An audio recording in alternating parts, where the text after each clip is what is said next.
찬송하십니다. 그 크신 하나님의 사랑 말로 다 영원하네. 저도 분별을 넘어 이만고 낮은 땅 위에 죄범한 영원하고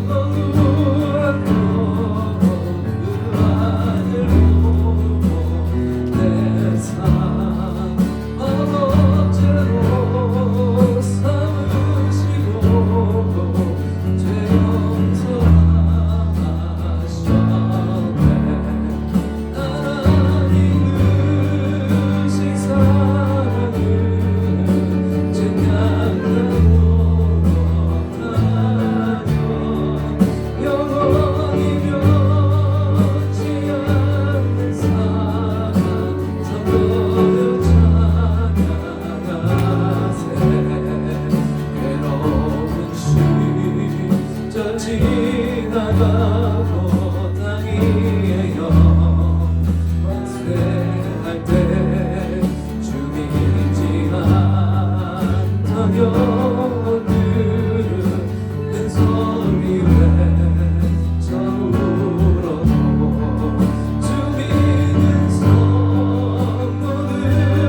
큰 사랑 베푸사 우리의 죄 사했으니 그대 잊을까. 하나님 크신 사랑을 증명하고 다면 영원히 변치 않는 사랑 선보여 찬양하세. 하늘로 두루마리 삼고 바다를 푸른 삼아도 한없는 하나님의 사랑 나 기록할 수 없겠네. 하나님의 크신 사랑 그거지 않았을까. 저 하늘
보좌에 모였네. 함께 주를 찬양하며 하나님의 사랑 그 아들 주셨네. 그의 피로 우리 구원받았네. 십자가에서 쏟으신 그 사랑 강가지고 땅에 흘러 나라와 족속 백성과 아멘. 구원받고 주경배 누리네.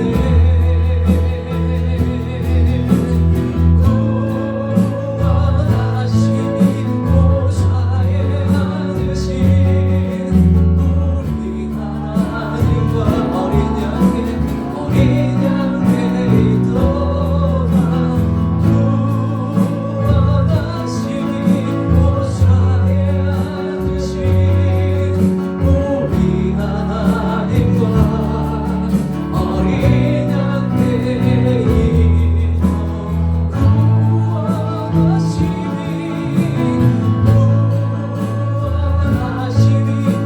보좌에 앉으신 우리 하나님과 어린 양의 있도다. 구원하심이 보좌에 앉으신 우리 하나님과 어린 양의 이름. 다시 한번 선포합니다. 구원하심이 보좌에 앉으신 우리 하나님과 어린 양의 있도다. 구원하심이 보좌에 앉으신 우리 하나님과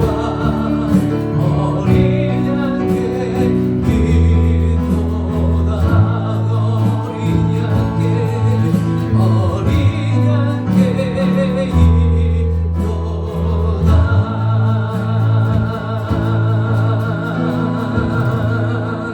아멘.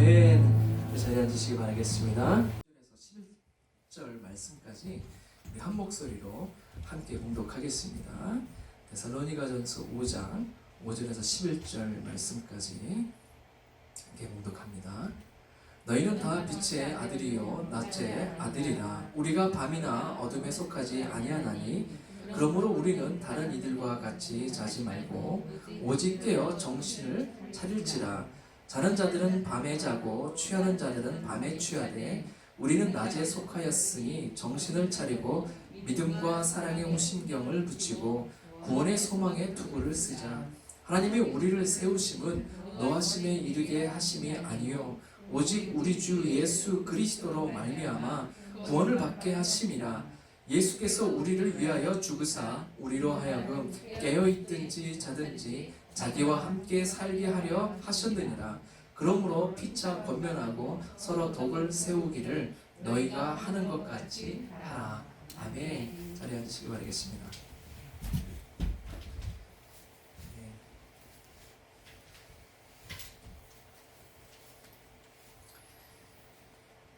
오늘 잠시 말씀 위해서 기도하겠습니다.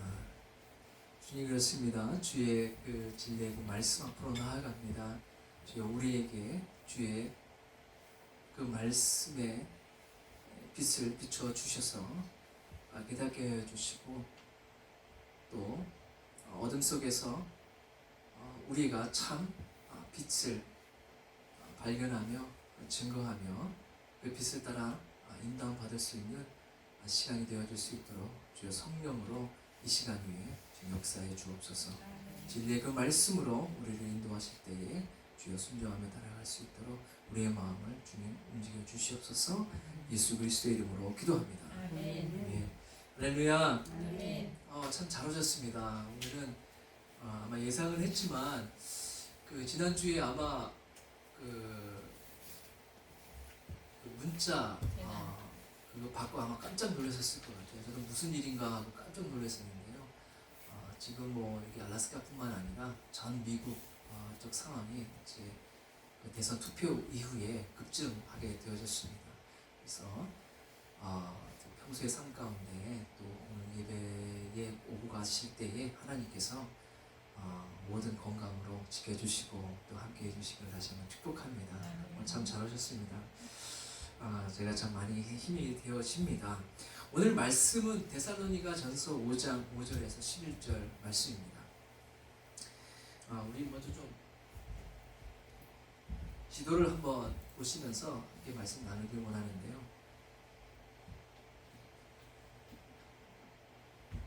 이 데살로니가 서를 발송한 그 저자는 바로 바울입니다. 이 바울이 이곳 잘 보이실지 모르겠어요. 다소라는 곳에 자기 고향에 있었어요. 예수님을 알게 되고 믿게 되고 만나게 돼서 또 예루살렘에 있는 많은 사도들과 교제도 하였지만 어찌된 일인지 이게 다소에 자기 고향에 머물고 있었는데요. 이 안디옥이라는 곳에 여기 보이시는 곳이 안디옥이라는 곳입니다. 한국에 가보시면 이렇게 차를 타고 가시면 교회 이름에 입간판에 안디옥 교회라는 거 사인을 뭐 심심치 않게 보실 수 있을 거예요.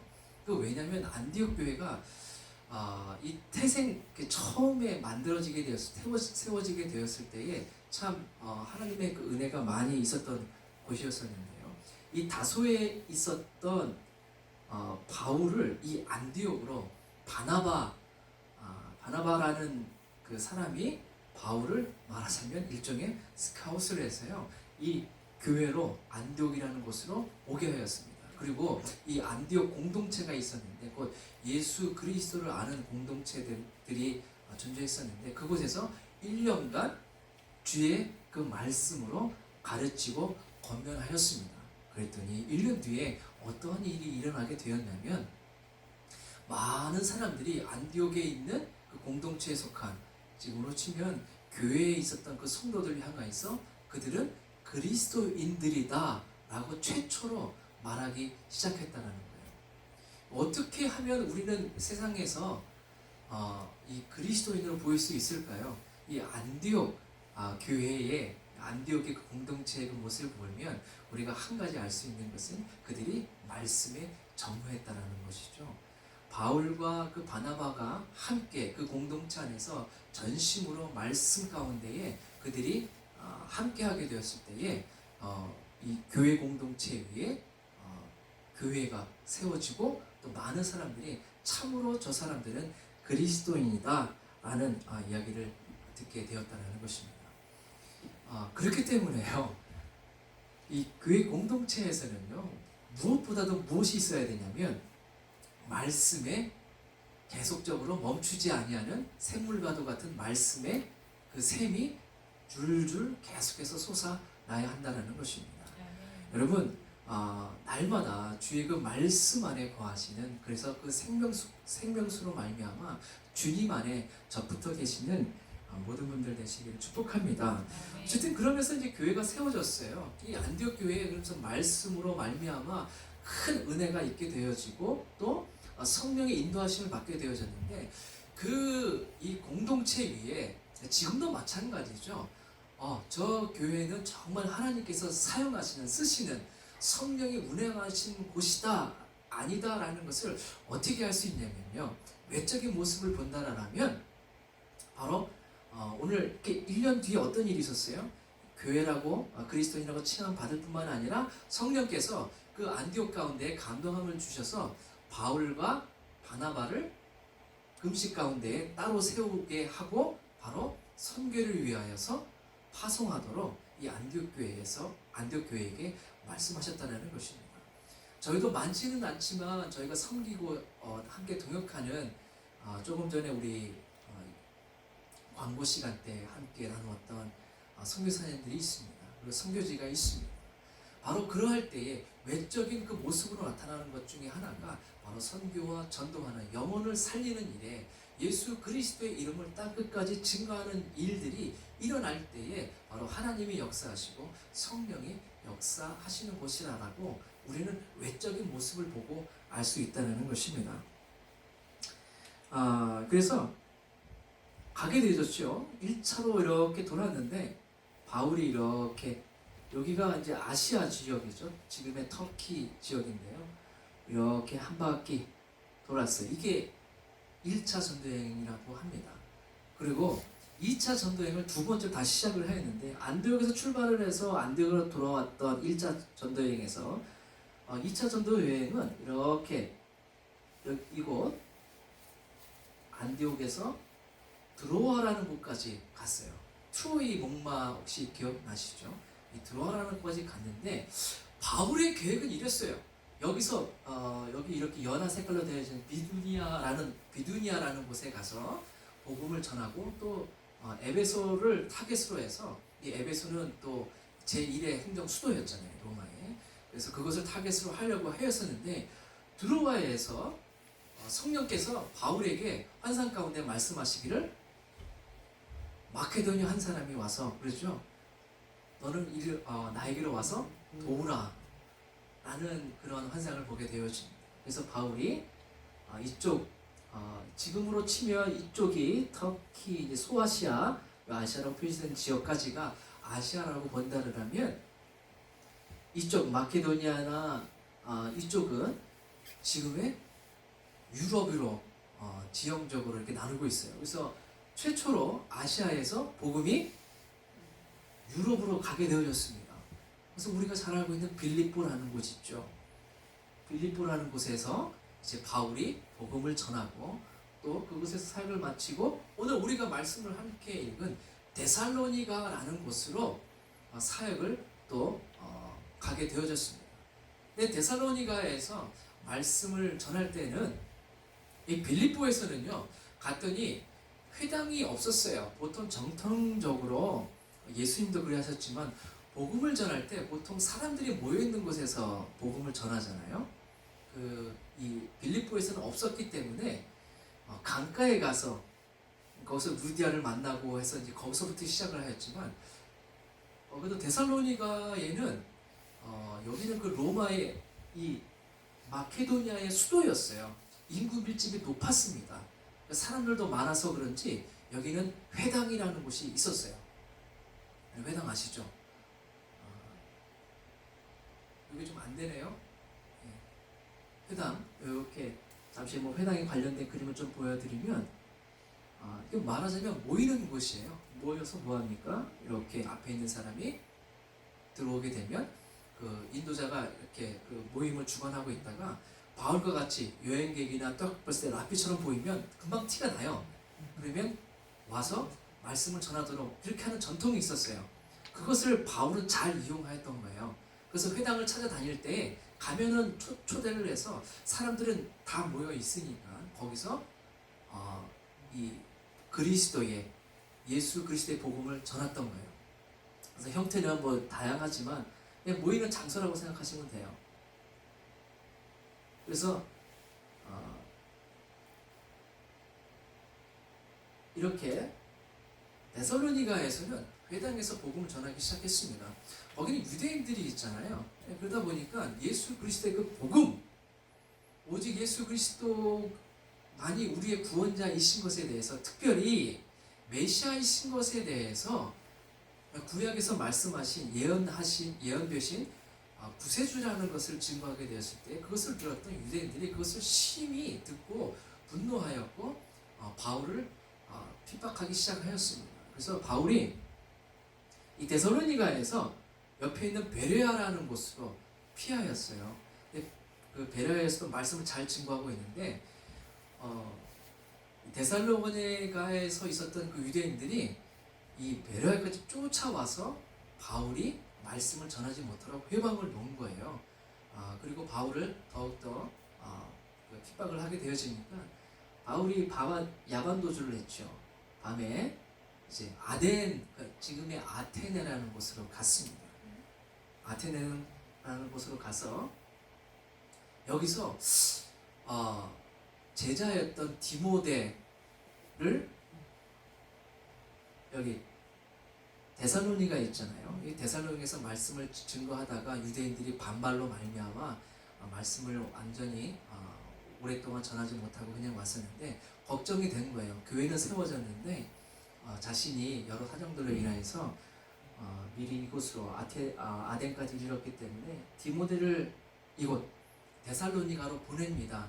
그리고 그곳의 소식을 전하고 또 그곳에 있는 성도들에게 비록 예수 그리스도를 믿고 구원받은 지 얼마 안 된 새 성도들이었지만 그들을 격려하고 계속해서 믿음의 말씀의 그 범주 안에 거할 수 있도록 디모데를 제자를 보냈습니다.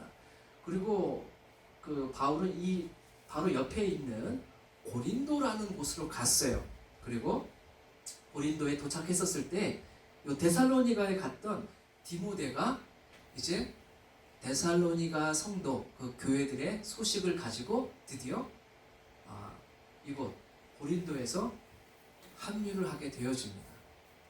그래서 디모데로부터 참 궁금했을 거 아니에요. 소식이 이제 디모데가 와서 이렇고 저렇고 해서 이러한 형편에 놓여져 있습니다 라는 얘기를 듣고 바울이 이 데살로니가에 있는 성도들을 위하여서 편지를 썼습니다. 이것이 데살로니가 전서와 후서예요. 그래서 그 내용을 보면은요,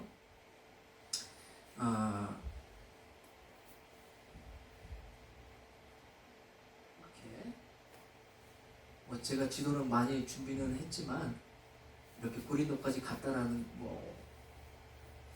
다시 만났지만 내용은 무엇이었냐면 가서 봤더니 디모데가 전해준 소식에 의하면 잘 견뎌내고 있는데 한 가지 이 예수님이 언제 오실지 참으로 궁금해하고 있다는 거예요. 그렇잖아요. 우리 복음의 기본이 무엇입니까? 예수님께서 우리를 구원하시기 위하여서 십자가에 달려 죽으시고 장사한 지 사흘 만에 다시 부활하시고 그걸로 끝나는 것이 아니죠. 승천하시고 뭐라고 하셨습니까? 올라가실 때 사도행전 1장 8절도 그렇잖아요. 너희가 본 그대로 다시 오시리라. 다시 오실 곧 재림의 것을 말씀하시고 올라가셨단 말이에요. 우리 계시록을 보시면 아시지만 예수님이 오시면 그 마지막 때에 심판의 때에 오시면 이 땅 가운데 어떤 일들이 일어납니까? 곧 예수 그리스도를 신실하게 믿고 따르며 그의 말씀 안에 거했던 자들은 그 눈에 있던 눈물을 주님께서 닦아주시고 수고했다고 등도 두들겨 주시고 아팠던 사람들도 팬데믹도 일순간에 사라지게 될 거예요. 그리고 그 많은 사람들이 예수님을 믿는 그 믿음 때문에 때로는 많은 불이익을 당할 수밖에 없었잖아요. 이 로마 사회는요, 거기서 생활을 하려면 길드 조합이라는 거 아마 우리 계시록 할 때 많이 들어보셨죠? 길드 조합이라는 상업 조합이 있어요. 거기에 가입을 해야만 경제 활동을 할 수가 있는데 거기에 가입을 하려면 무엇을 해야 됩니까? 이 길드 조합에 가입을 해서 말하자면 비즈니스를 하려면 뭐라고 해야 되냐면 가이사는 주님입니다 라고 고백을 해야 되는 거예요. 그리고 그런 고백 뒤에 있는 이방 우상 그 예배에 참여를 하고 그 우상의 음식을 먹고 또 심지어는 물건을 사거나 팔 때에 가이사는 이 황제죠. 로마 황제죠. 가이사는 주님입니다 라고 얘기를 해야 되는 거예요. 어떻게 살아오다가 예수 그리스도 진리를 만났어요. 새 생명을 얻었어요. 그리고 기뻐했어요. 그런데 그 뒤에 어떻게 됩니까? 예수 그리스도만이 구주이시라고 고백하는 그 신앙과 이 세상의 풍조와 부딪히기 시작하는 거죠. 가입을 못하게 되는 거예요. 하지 않는 거죠. 그러다 보니까 자연적으로 사회적으로도 이렇게 제외가 되어지고 경제활동에서도 제외가 되어지고 또 로마에서는 황제를 우상시하였기 때문에 제국을 통치하기 위하여서요. 또 그런 사람들에게는 세금 공제라든지 우리 10월달 되면 기쁜 소식이 있잖아요. 이 세금 공제라든지 아니, 초구나 월초죠, 그죠? 세금 공제라든지 이런 부분들이 전혀 모두 다 배제가 된다라는 것입니다. 그렇기 때문에 바울이 이러한 로마의 그 사회의 구조들을 너무 잘 알고 있었기 때문에 심히 걱정이 됐던 거죠. 비록 몸은 고린도에 와 있었지만 이제 예수 그리스도를 향하여서 첫 발걸음을 내딛기 시작한 데살로니가의 그 얼굴들이, 그 성도들의 그 모습들이 이렇게 자꾸 떠올랐던 것이죠. 그래서 디모데를 보냈던 것이에요. 그래서 격려도 하고 왔는데 뜻하지 않게 들렸던 소식 중에 하나는 그 복음, 예수 그리스도께서 다시 이 땅 가운데 오실 것이다 라는 것. 그때에는 우리가 경험하고 또 그리스도를 믿음으로 말미암아 이 땅 가운데서 겪는 많은 고난과 환난들을 주님께서 다 갚아주실 것이라는 그러한 소망들이 그 복음에 포함이 되어져 있잖아요. 근데 얼마나 힘들었든지 데살로니가 이 성도들이 디모데가 전한 소식에 의하면 그러니까 도대체 언제 오시냐고요. 너무 힘들다는 거예요. 주님 빨리 오셔야지 되는데 주님이 언제 오십니까? 라고 물어봤던 거예요. 그랬더니 바울이 오늘 데살로니가 전서 1장에서 3절을 보시면 이렇게 대답을 합니다. 함께 읽어볼까요? 시작! 형제들아, 때와 시기에 관하여는 너희에게 쓸 것이 없음은 주의 날이 밤에 도둑같이 이를 줄을 너희 자신이 자세히 알기 때문이라. 그들이 평안하다 안전하다 할 그때에 임신한 여자에게 해산의 고통이 이름과 같이 멸망이 갑자기 그들에게 이르리니 결코 피하지 못하리라 라고 이야기하고 있습니다. 우리 1절을 좀 자세히 보시면 형제들아, 때와 시기에 관하여서 너에게 쓸 것이 없으면, 왜 이게 무슨 말이야? 쓸 것이 없다라는 거예요. 더 이상 알려줄 게 없다라는 거예요. 왜? 데살로니가에 있었을 때에 이런 복음을 증거할 때에 주님의 그 재림의 의미에 대해서 다시 알려줬던 것이죠. 그렇기 때문에요, 우리는 한번 말씀을 보고 끝하면 이러한 오류가 발생할 수 있다는 거예요. 우리 말씀을 보고 또 연구하고 또 묵상하고 주의 그 말씀이 과연 그러한가라고 상고하였던 베레아의 사람들과도 같이 이 데살로니가 성도들은 그 말씀, 바울이 그 증거했던 말씀 무엇이었습니까? 재림가에서 했던 말씀 뭐예요? 주님이 분명히 재림하여 주시는데 그 때는 아무도 모른다는 거죠. 오직 하나님만 아신다는 거예요. 재림의 정확한 그 의미는 무엇입니까? 바른 재림 사상의 그 의미는 바로 예수님이 언제 오시는가를 아는 것이 바른 재림 사상이 아니죠.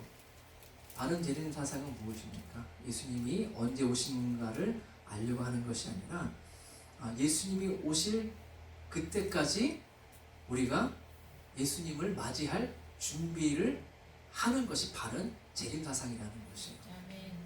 그래서 성경에서는 신부의 비유를 많이 하고 있습니다. 잔칫날 등불을 든 기름 등불을 든 처녀의 비유를 하고 있는 것입니다. 언제 올지를 아는 것이 바른 사상이 아니라 오실 그 주님을 준비하고 있는 것이 바로 이 바울이 전하였고 또 성경이 말하고 있는 바른 재림 사상이라는 것입니다. 그래서 아무래도 이 로마 사회에서 그들이 이제 믿고 신앙과 믿음 생활을 해 나갈 때에 조금 전에 말씀드렸던 것처럼 로마에서 신앙과 믿음을 예수 그리스도를 나의 큐리어스 주님으로 고백하고 간다라는 것이 참 쉽지가 않았던 거예요. 그러다 보니까 자연스럽게 재림 사상 중에서 재림 중에서 예수님이 언제 오시는가에 그 날짜에 크게 의존을 하였을 것입니다. 그러나 주님은 우리를 그렇게 인도해 주시지 않죠. 언제 올 테니까 그때까지 언제까지 몇 월 며칠까지 기다려라 라고 이런 식으로 인도하시는 것이 아니라 갈 텐데 내가 올 때까지 준비를 하고 있으라는 것입니다. 나를 맞이할 준비를 하고 있으라는 거예요. 신랑을 맞이하는 신부처럼 준비하고 있으라는 것입니다. 준비된 삶을 살아라는 것이죠. 왜 그렇습니까? 예수님이 오시더라도, 예수님이 오시는 때를 알더라도 준비가 되어 있지 않으면 예수님께 우리는 나아갈 수가 없기 때문입니다. 예수 그리스도께서 준비한 그 혼인잔치에 우리는 갈 수가 없는 것이죠. 그래서 예수님께서는 이 재림에 대해서 말씀하실 때에 준비라는 것에 방점을 찍어 두셨다는 것이에요. 준비라는 것입니다. 그래서 오늘 그 말씀을 보면 5절 말씀에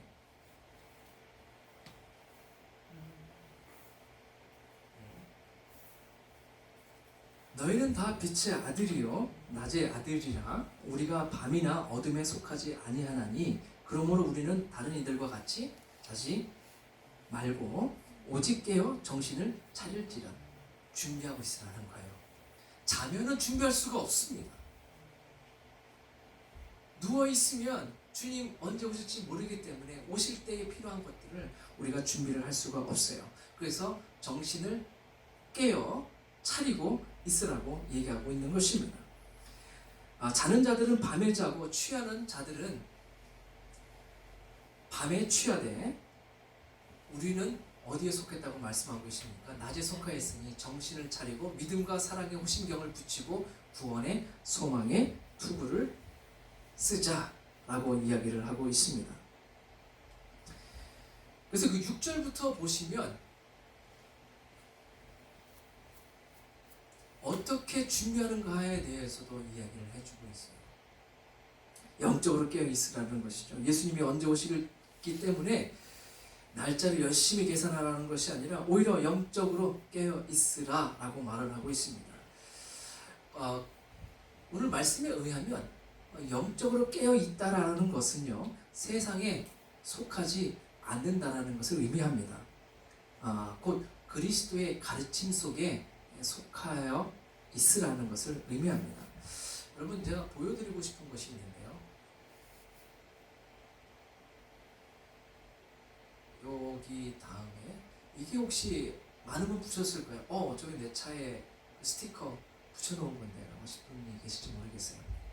익투스라고 그러죠. 이 물고기 여러분 그거 혹시 아십니까? 물고기는 눈꺼풀이 없잖아요. 사람처럼 눈꺼풀이 없잖아요. 그래서 잘 때도 이 덮을 눈꺼풀이 없기 때문에 잘 때도 눈을 뜨고 잡니다. 죽을 때도 눈을 뜨고 죽어요.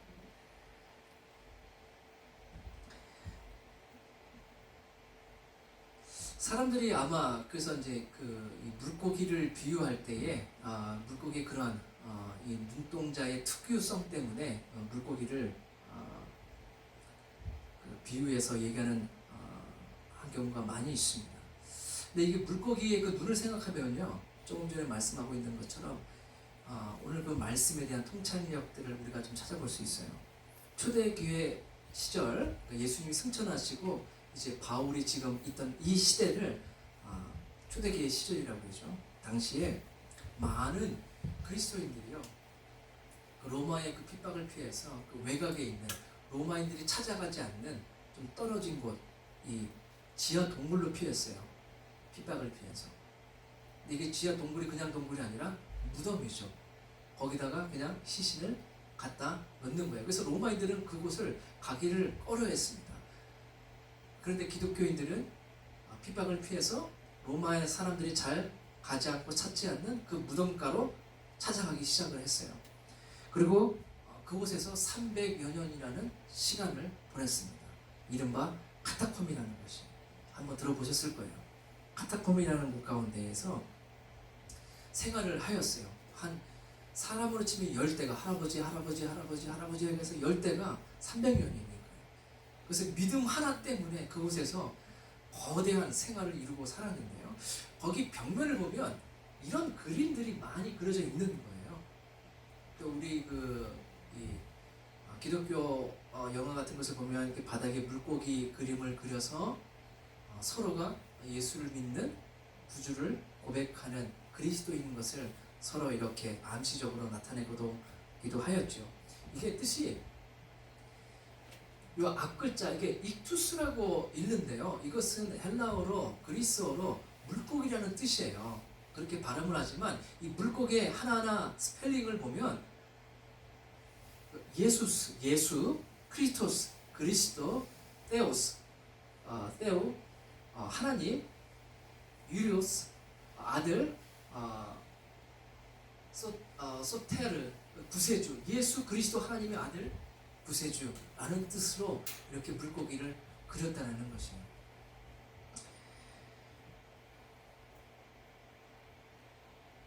그곳에 그 물고기를 그려놓은 이유가 이제 무엇이었는지 조금 이해가 되셨으리라고 생각이 되었습니다.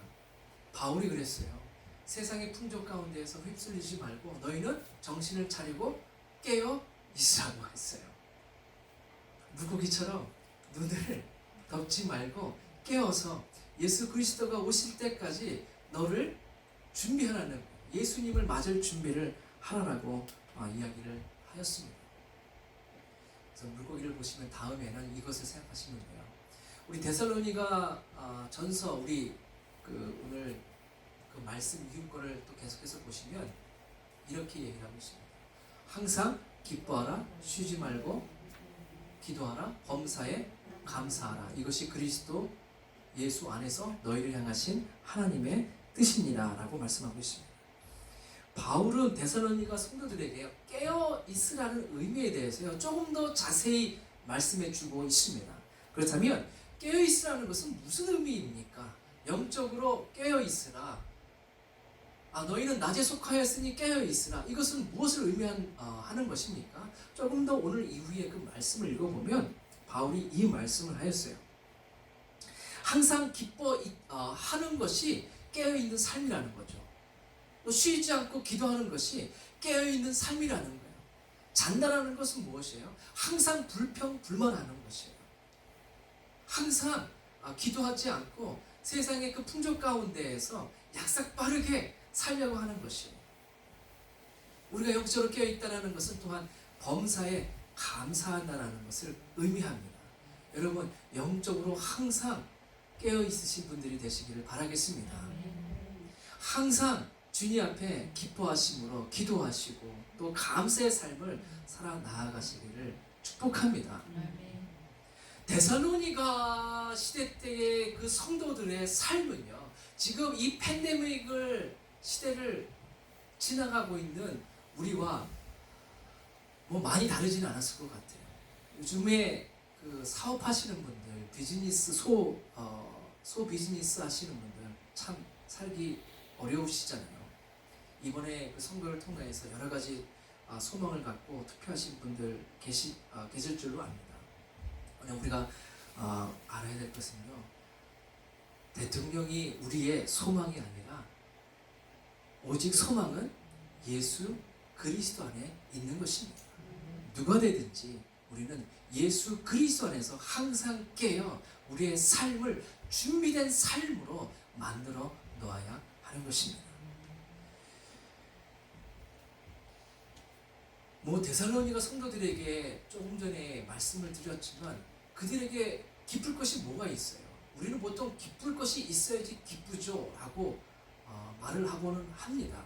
맞지요. 기쁠 것이 있어야 기뻐하죠. 기쁠 것도 없는데 기뻐하라고 한다면 그것 또한 힘든 일이 아니겠습니까?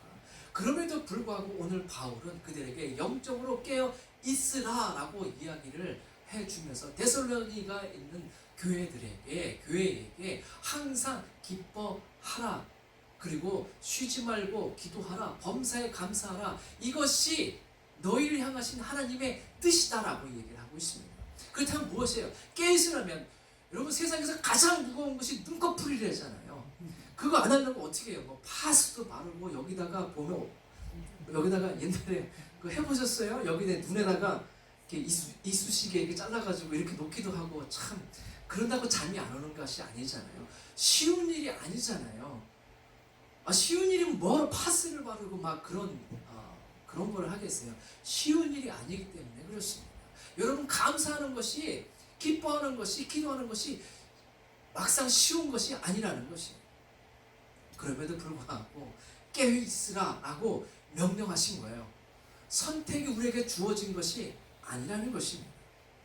깨어있으라.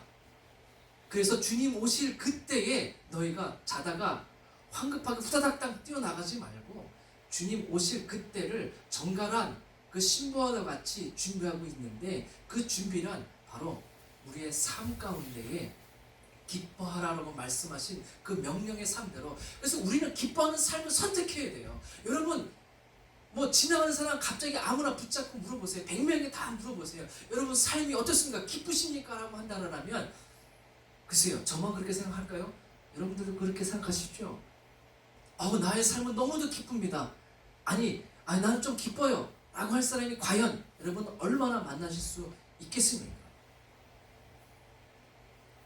우리는 낮에 속하였다라고 말씀하고 계시죠.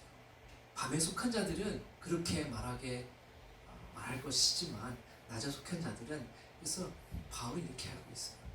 기뻐하라라고 명령을 하고 있는 것입니다. 하나님의 뜻이라고 강조를 하고 있는 것이에요.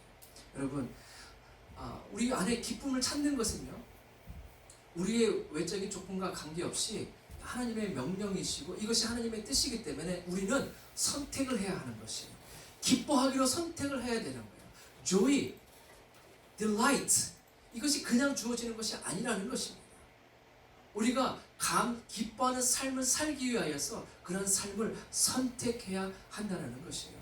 어떠한 상황 가운데서도 내게 주신 그 하나님의 은혜를 기억하며, 은총을 기억하며, 나를 위하여서 소망의 때를 예배해 두신 주님 때문에, 예수 그리스도의 십자가의 그 은혜 때문에 나는 주님 말씀하신 대로, 내게 명하신 대로 나는 기쁨의 삶을 선택하겠습니다. 이것이 바로 영적으로 깨어있는 삶이 의미하는 것입니다. 감사라는 것이죠. 감사. 이것도 명령이에요. 범사에 감사예요. 범사에 불평하는 것이 아니라 범사에 감사라는 말씀하고 있습니다. 여러분, 한 주간의 삶 가운데서 내게 기뻤던 일이 무엇이 있습니까? 가만히 찾아보면은요, 있어요. 감사할 것이 무엇이 있었을까요? 요즘 같은 시대에 뭐가 감사하다고요? 있어요. 우리는 낮에 다니는 사람들이기 때문에 주님께서는 우리의 그 영적인 눈을 띄워주셨기 때문에 하나님께서 우리에게 행하신 것들을 찾아본다라면 얼마든지 차고 넘친다라는 것이죠. 내가 의도적으로 그래서 선택을 해야 하는 것입니다. 명령이기 때문에 그래요. 입을 벌리고 기다린다면 주어질 수도 안 주어질 수도 있지만 주님께서는 우리에게 말씀하신 대로 우리가 선택한다면 우리에게 반드시 찾아오게 될 것입니다. 그렇기 때문에 기쁨이나 감사나 모두 밭을 갈고 열매를 맺는 이 과정과 비슷해요. 왜 그렇습니까? 단지 열매를 그냥 맺혀지는 것이 아니잖아요. 봄이 되면 농부가 무엇을 합니까? 밭에 있는 단단한 돌들도, 필요 없는 것들도 다 솎아내고 땅도 갈고 기경도 하고 비가 오면 씨도 뿌리고 또 마르지 않도록 물도 주고 추수 때가 되면 낫을 들고 새벽부터 저녁까지 선택을 해야 되는 거예요. 기쁨의 단을, 감사의 단을 찾아오는 것입니다. 아멘. 여러분, 쉬지 않고 기도한다는 것은 삶 속에서 항상 주님이 나와 함께 한다는 것을 인지를 한다는 것을 의미해요. 예수님을 보면요, 말씀에 사복음서에 이렇게 기록하고 있어요. 예수님도 기도를 어떻게 하셨냐면요, 습관을 따라 가셨대요. 습관을 따라 감람원이라는 마지막 그 잡히시기 전에 기도하셨던 분 있잖아요. 땀이 핏방울이 되기까지 기도하셨던 감람원에 습관적으로 가셨대요. 기도하는 삶을 습관을 만드신 거예요. 저도 이제 5학년이 넘었지만 아직까지도 듣는 것이 10살, 20살 이전까지는 저 어머님으로부터 아침에 일어나면 양치질 하세요. 밥 먹으면 양치질 하세요. 밖에 들어가면 씻으세요라는 얘기 듣는데 저 왕년인데도 지금도 가끔씩 들어요. 좋은 습관이기 때문에 그러는 것이죠. 여러분 일어나시면 식사하시고 나면 세수하거나 이렇게 양치질을 하시잖아요. 습관적으로 하시잖아요.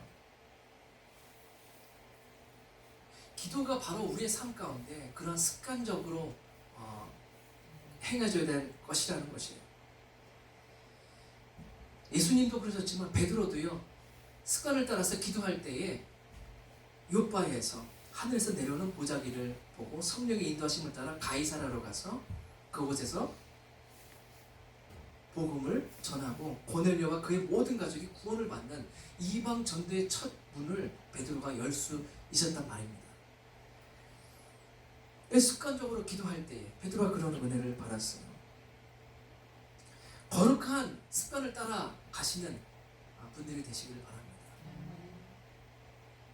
아침에 일어나시면 제일 먼저 뭐부터 하세요?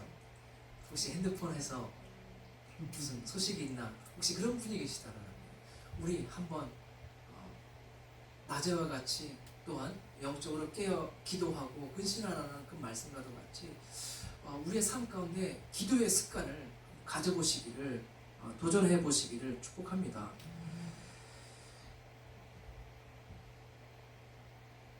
하루 3번 습관을 따라서 기도했던 다니엘이라는 소년이 있었어요.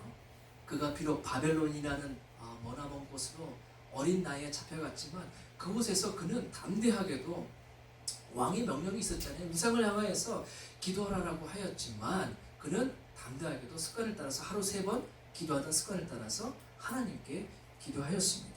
하나님이 역사하셨죠. 영적으로 깨어 있을 수 있었기 때문에 다니엘은 그 바벨론의 상황 가운데서도 예수 그리스도가 아니죠. 하나님을 믿기 어려운 상황 가운데서도 그는 그곳 가운데서 바벨론에서 하나님의 영광을 찬란하게 드러냈다. 그리고 바벨론의 왕이 참으로 하나님이 세상의 왕이시라는 것을 깨닫게 하였던 그러한 인물이 될 수 있었던 것입니다. 기도하는 습관을 우리 잊지 않고 거룩한 습관을 따라 가시는 분들이, 그래서 승리하시는 분들이 되시기를 축복합니다. 영적으로 깨어있는 길들이 있다는 거예요. 여러분, 날마다 기쁨의 삶과 감사의 삶과 기도의 삶 가운데에서 영적으로 깨어 계시기를 다시 한번 도전드립니다.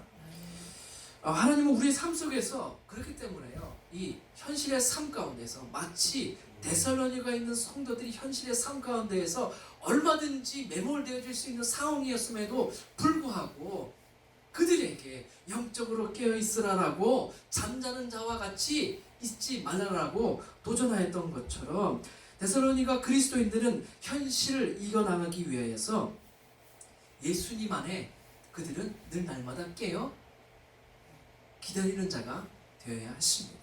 그리스도 안에만 소망을 품는 자가 되어야 했습니다. 이것이 낮에 속한 자들이 사는 방식인 것이에요. 항상 영적으로 깨어있는 방법이라는, 웨이라는 것입니다. 믿음의 투구와 소망, 그리고 사랑의 호심경을 우리가 이 가슴판에 두고 사는 그 방식이라는 것이에요. 믿음의 투구를 쓴 자들은요, 믿음의 그 기반 가운데에서 기쁨의 열매를 그 열매를 맺으며 나아갑니다. 또한 기도의 삶을 이어갑니다. 감사의 마음을 잃지 않는 것이죠. 우리가 팬데믹이 1년 전 이맘때만 하더라도 이제 뭐 얘기가 좀 나왔을까요? 중국이라는 곳에서 뭐 이렇게 있었다 얘기가 나왔을 뿐이지, 지금 현재 상이 우리에게 있을 것이라고 그 어느 누구도 예측하지 못했을 거예요. 초기만 해도 어떻습니까? 이제 뭐 가을 되면 이제 그 유행이 사라질 거나 수그러들 거다라고 우리 예상하신 분들도 많이 계셨잖아요. 그 말은 정반대로 지금 더, 이 보세요, 이 자리가. 우리가 예배 시간 때 마스크를 써야 되고, 또 친교 시간 때에 또 이 거룩한 공동체를 이루는 것도 참 어려운 시기를 지나가게 될 것이라고 그 어느 누구도 생각하지 못했을 것이에요. 그러나 마치 우리가 이 세상의 어둠 가운데를 지나가고 있는 것처럼 생각되어지는 그러한 시기를, 그 때를 우리는 한참 걸어가고 있어요. 그러나 성경은, 하나님은 우리를 빛의 자녀라고 말씀해 주시고 계십니다. 할렐루야. 빛의 자녀라고 말씀을 주시고 계세요. 낮에 속한 자들이라고 말씀해 주시고 계신 거예요. 주님이 우리에게 오셨을 때에 이불 속에서 잠자고 있다가 주님 오셨어요 라고 급하게 이렇게 거울 보고 이렇게 가서 맞이하는 것이 아니라, 마치 현실 속에 매몰되어져서 신앙과 믿음을 버려두기를 원치 않으신다는 것입니다. 이 마지막으로 우리 11절 말씀을 보시면 서로에게 덕을 세우라라고 말씀하고 계세요. 덕을 세운다는 것은요, 딱 1번 누르시면 돼요. 2를 누르시고 딱 엔터 치시면 바로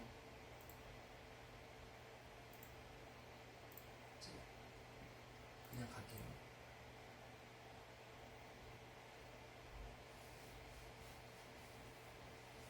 (11절) 말씀 함께 읽겠습니다. 시작. 그러므로 피차 권면하고 서로 덕을 세우기를 너희가 하는 것 같이 하라 라고 말씀하고 있습니다.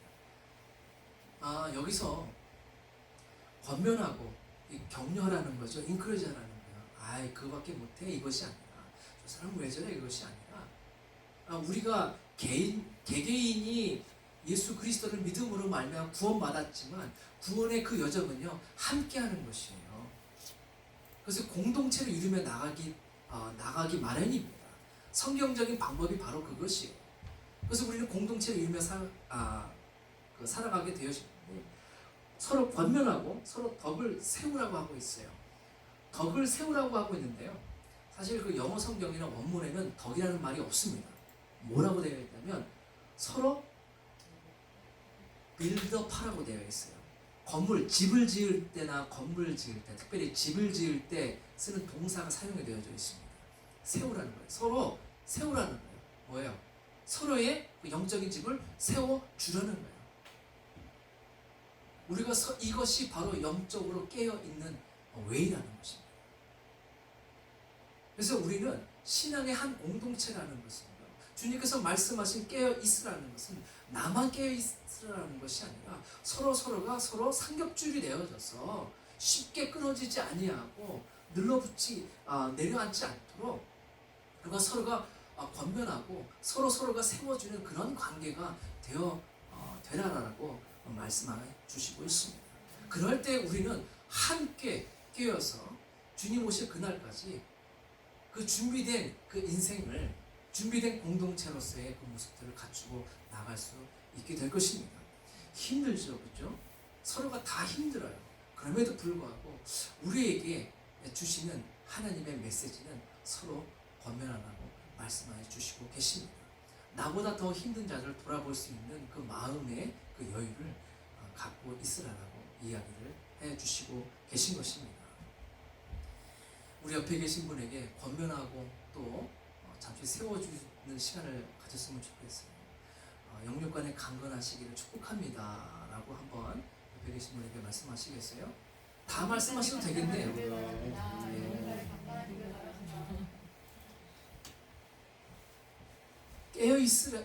영적으로 깨어있으라는 것은, 자지 말고 깨어있으라는 것은요, 바로 이런 것을 의미한다는 것이에요.